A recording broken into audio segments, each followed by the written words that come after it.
Hi friends, in this video we will learn how to access an item of a tuple.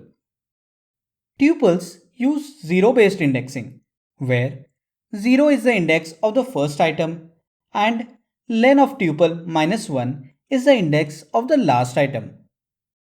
Any item of a tuple can be accessed using the index operator denoted by square brackets. For example, let us assign a tuple containing items string t, integer 4, float 9.0 and boolean true to a variable t. Now, t of 0 will access and return the first item of the tuple, that is string t. Similarly, executing t of 2 will return the third item of the tuple, that is floating point number 9.0. Now, if we execute t of 4, it raises an index error as the specified index 4 is out of range. As the length of the tuple is 4, the valid range of index is 0 to 3.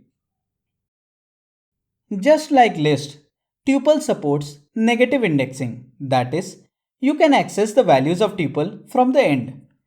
Index of minus 1 denotes the last item in the tuple, minus 2 the second last item, and so on and so forth. For example, let us assign a tuple containing items string t, integer 4, float 9.0 and boolean true to a variable t. T of minus 1 returns the last item of the tuple, that is boolean true.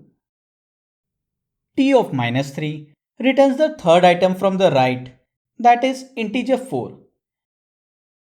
T of minus 5 raises an index error as minimum valid negative index is minus 4 as the length of the tuple is 4. The length of a tuple can be obtained using the built-in len function, which can be used to determine the upper bound of the index.